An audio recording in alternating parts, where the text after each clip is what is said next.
কিন্তু বিশ্বাস কর ভাই কানাই, আজকে আমাদের এত ক্ষুধা পেয়েছে, বৃন্দাবনের পাকা পাকা ফল খেলে যে আমাদের ক্ষুধার জ্বালা নিবৃত্তি হবে না। পাকা পাকা ফল খেলে আমাদের ক্ষুধার জ্বালা মিটবে না। তাহলে কি খাবি? তুই তো ভগবান, তোর কাছে আমরা সবকিছুই বলতে পারি। বল বল কি খাবি? এই কি খাবি বল? সবাই দাঁড়িয়ে আছে, কিন্তু বাবা গোবিন্দের একজন সখা ছিল, তার নাম হচ্ছে মধুমঙ্গল, তার নাম বটু। বটু এসে বলে, কানাই, বটু কহে ভাই অন্ন খেতে চাই, বটু কহে ভাই অন্ন খেতে চাই, বটু কহে ভাই অন্ন খেতে চাই, বটু কহে ভাই অন্ন খেতে চাই, যদি খাওয়াইতে পারো, যদি খাওয়াইতে পারো, বটু কহে ভাই অন্ন খেতে চাই, যদি খাওয়াইতে পারো, যদি খাওয়াইতে পারো, আমরা তবে সুখ পাই বোধের ছড়াই। ওরে কানাই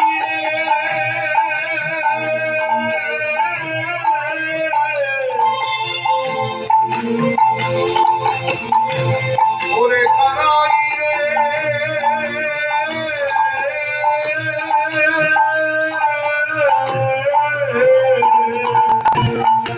তবে সুখ পাই চলা, তবে সুখ পাই বোধের ছড়া, তবে সুখ পাই বোধের ছড়াই। সুখ পাই গোদের তবে কিছু না চাহিয়ে আরো, কিছু না চাহিয়ে আরো,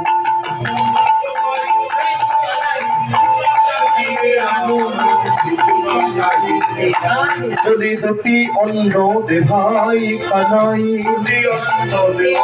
আমাদের ক্ষুধাই জঠর জ্বলে গেল, দুটি অন্ন দে ভাই কানাই, ক্ষুধায় জঠর জ্বলে গেল, দুটি অন্ন আমাদের ক্ষুধাই জঠর জ্বলে গেল, দুটি অন্ন দে ভাই কানাই, ক্ষুধাই জঠর জ্বলে গেল, দুটি অন্ন দে ভাই কানাই, ক্ষুধায় জঠর জ্বলে ওরে দুটি অন্ন ভাই কানাই। তবে সুখ পাই বোধের চড়াই, কিছু না চাহিয়ে আরো, তবে সুখ পাই বোধের চড়াই, কিছু না চাহিয়ে। আমাদের বৈষ্ণব পদাবলী সাহিত্যে এত সুন্দর সুন্দর পদগুলো লিখে গিয়েছেন বাবা, এই জন্যই তো পদাবলী কীর্তন। এই পদগুলো গেয়ে ব্যাখ্যা করা। বটু কহে ভাই, এই যে পরিষ্কার করে বোঝানো যাচ্ছে। অনেকে বলে কীর্তন ভালো হয়নি। ভগবানের মায়েরা কথা বলো না, শোনো, ভগবানের নাম কখনো খারাপ হয় না বাবা, হয়তো কীর্তনিয়া ঠিক করে বোঝাতে পারে না বলে আমরা বলি কীর্তন ভালো হয়নি, বুঝলে? বটু কহে ভাই পরিষ্কার করে বোঝাচ্ছে।